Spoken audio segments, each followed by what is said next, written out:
Portes ouvertes sur le lac est un organisme à but non lucratif qui œuvre depuis 2006 dans l'accueil et l'intégration de travailleurs immigrants dans notre région. Sa mission contribue à la diversité et au développement économique du secteur en accueillant des travailleurs allumés, ayant des compétences essentielles à nos entreprises et surtout qui se sont attachés à notre région. Dans le cadre de cette émission, nous avons eu le bonheur de rencontrer et de discuter avec des travailleurs et employeurs ayant profité des services de Portes ouvertes sur le lac. À travers leur récit, vous en apprendrez plus sur la réalité, les obstacles et les défis actuels de ces personnes qui ont fait le choix de s'installer dans notre belle région du Saguenay-Lac-Saint-Jean afin de s'épanouir autant sur le plan personnel que professionnel.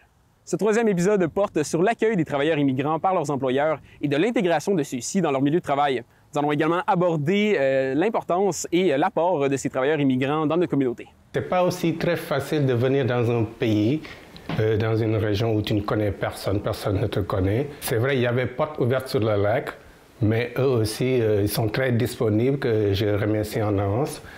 Et j'avoue que M. Gaudreau m'a beaucoup aidé dans mon intégration sociale comme professionnel. Parce que je me rappelle, lorsque je suis arrivé, il m'a hébergé chez lui. Je suis resté pendant 3 à 4 semaines chez lui. Je vivais chez lui. Chaque matin, on venait au boulot. Le soir, on allait faire... On a profité pour honnêtement découvrir le lac en faisant du golf, aller faire de la pêche, tout ça après le boulot. Et ça m'a beaucoup aidé.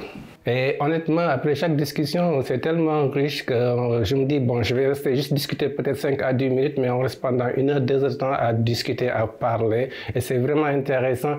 Et souvent, ce qu'elle me dit, c'est comme si elle connaissait mon pays, alors qu'elle n'a jamais mis ses pieds sur place. Donc, c'est comme une sorte de voyage virtuel que je le fais parce que je lui raconte, nous, comment on vit, notre façon de vivre. Je lui raconte des blagues que nos grands-pères faisaient autour du feu. Et c'est tellement intéressant, tellement enrichissant que ça fait plaisir quand même d'en parler. Bien, premièrement, quand il est arrivé, il arrivait avec sa petite valise. Tu sais, je veux dire, il arrivait à l'autobus puis il y avait rien. Quand on dit rien, là, je pensais que, tu sais... je sais pas, il y avait de quoi derrière la tête un petit peu, mais il arrivait avec sa valise, puis j'ai été le chercher à l'hôtel Chute des Pères, puis il n'y avait plus de place à aller. Fait que la première chose que j'ai faite, je l'ai pris sur mon aile, j'en ai pris chez nous, mais tu sais, je veux dire, il aurait pu prendre une chambre à quelque part, mais moi, ça m'accommodait aussi de lui donner sa chance, puis de lui montrer un peu la réalité de la place. Ça lui donnait le temps de le voir. Un petit peu, je l'ai pris un petit peu comme mon garçon, même s'il n'a pas l'âge de mon garçon, mais on a eu du fun. Ça a été un beau moment, ça a duré 1 mois de temps. Le temps qu'il ait ses premières payes, puis après ça, on est allé acheter sa première auto ensemble, puis c'était plaisant. Puis là, il est décollé, là, il roule tout seul, puis ça va très bien. On est allé à la pêche ensemble, on a mangé de la tarte au bleuet pendant le festival du bleuet. Il n'y a rien qu'on n'a pas fait. C'est tout le temps, c'est comme je disais encore, c'est pas un enfant, mais je veux dire, c'est comme un enfant, tu lui montres de quoi, c'est tout est nouveau. Fait que là, lui, tout est à découvrir, fait que c'était bien plaisant. Donc, nous, pour faciliter l'intégration, on a essayé de mettre en place plusieurs moyens. Donc, le premier choix qu'on a fait, c'est d'envoyer un de nos superviseurs ainsi qu'un de nos inspecteurs pour faire le recrutement directement au Mexique de nos soudeurs. Nous, on pensait que ce serait une bonne idée d'avoir ces 2 ambassadeurs-là pour, lors du retour, pouvoir expliquer à nos travailleurs, à nous, comment ça s'était passé puis qu'est-ce qui s'en venait. Et également pour avoir un visage connu pour nos travailleurs lorsqu'ils seraient arrivés chez nous pour avoir au moins un premier contact avec l'entreprise. Également, on a mis sur pied un comité d'accueil au sein de l'entreprise avec des employés qui étaient intéressés à nous aider dans ces démarches-là. On a aussi décidé de faire un cours d'espagnol pour nos employés ici à l'interne en vue de se préparer là, à leur arrivée. C'est sûr qu'on a plus appris des mots de base, mais c'était quand même intéressant de se mettre dans la culture de nos travailleurs puis d'apprendre quelques mots pour pouvoir bien les accueillir. Quand nos travailleurs sont arrivés, également, on a essayé de commencer la francisation le plus rapidement possible en entreprise. Donc, après peut-être 1 mois de leur arrivée, on a commencé la francisation. Je pense que ça aussi, ça leur a permis rapidement de pouvoir avoir des conversations plus intéressantes au travail, mais aussi à l'extérieur du travail, bien entendu. Bien, je pense qu'en général, pour tous ceux que ça intéresse, c'est toujours un plus d'en connaître davantage sur une culture auquel on n'a pas souvent accès. Fait que ces gens-là, oui, juste de par leur expérience, nous amènent d'autres éléments qu'on n'avait pas nécessairement dans l'entreprise. Fait que la langue, c'est intéressant. Plusieurs personnes ont trouvé ça bien le fun de pouvoir pratiquer un petit peu leur espagnol, mais sinon leur poser des questions aussi sur leur expérience de travail dans le passé, puis des choses plus terre à terre aussi sur comment ça se passait la vie chez eux, les maisons, ça a l'air de quoi? Est-ce que c'est des maisons comme ici?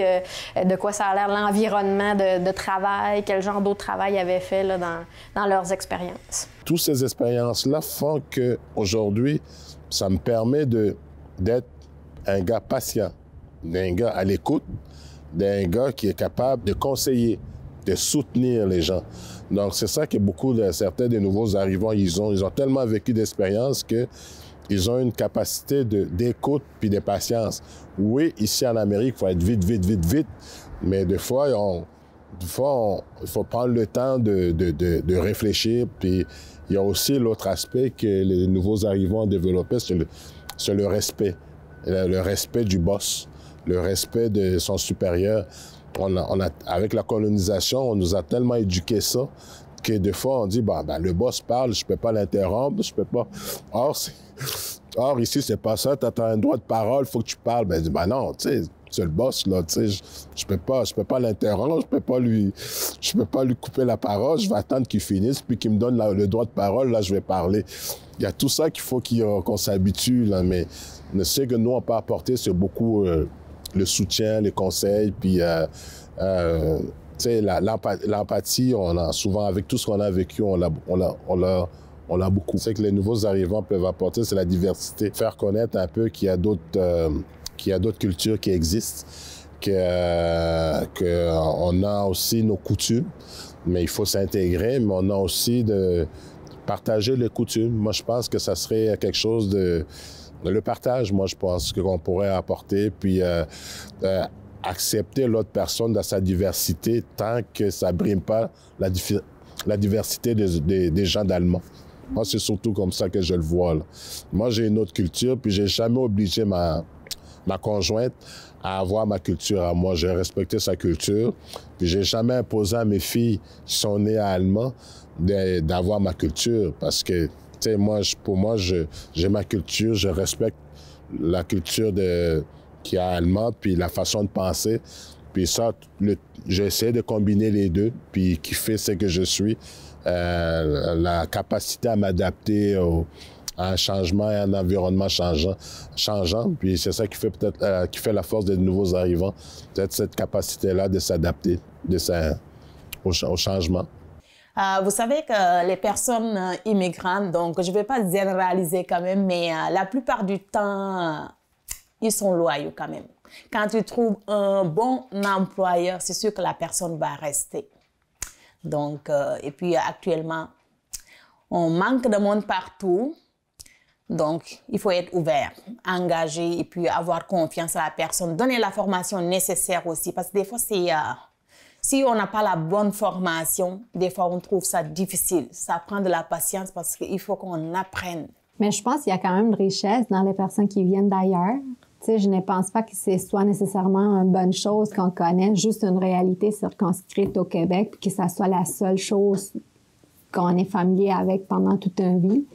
Je pense que ça peut apporter l'ouverture d'esprit. C'est pas nécessairement l'idée que c'est juste à penser que c'est les mains d'ouvre pas chères, là. Ça, je trouve que c'est quand même une perspective qui reste quand même un peu négative dans le sens que c'est une personne qui vient d'ailleurs, qui a tout un bagage, qui a vécu toute une vie, il y a des expériences, qui certainement peut apporter des choses. T'sais.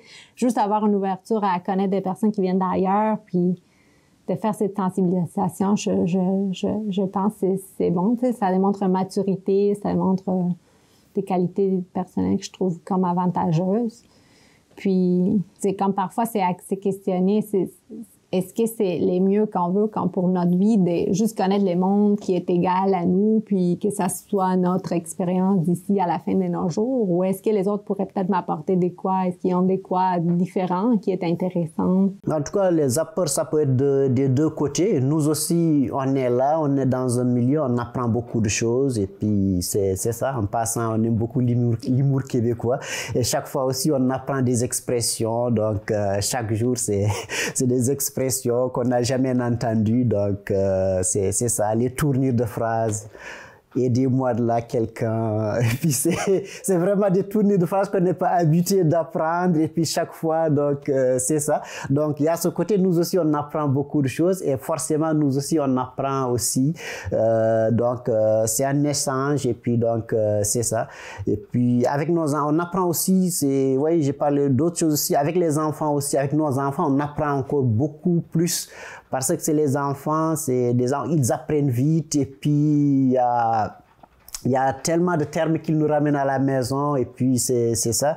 Moi, au début, je ne connaissais rien de hockey, je savais rien, mais depuis que mon garçon a commencé à jouer au hockey, j'ai commencé à m'intéresser au hockey et tout, donc ce qui fait que l'échange est dans les deux côtés.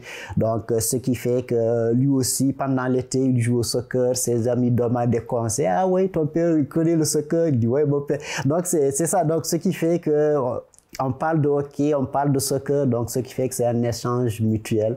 Donc, c'est vraiment intéressant. Oui. Bien sûr, il y a un gros impact économique positif. Alors, si ce n'est que quand ils arrivent ici, faut les loger, ils s'achètent des choses, ils s'achètent des vêtements, ils s'achètent de la nourriture, ils consomment des produits, ils font du sport. Alors, ça, c'est quand même, à chaque fois qu'on amène un citoyen de plus, c'est un grand rayonnement qu'on amène, c'est qu'il va connaître probablement des amis, il va, tu sais, le consolider, faire la racine à la région, là, c'est très, très important. S'il est isolé dans sa région, dans la région, puis qu'on l'amène que pour travailler, après ça, on n'est plus responsable, il y a peu de chances de réussir une belle intégration.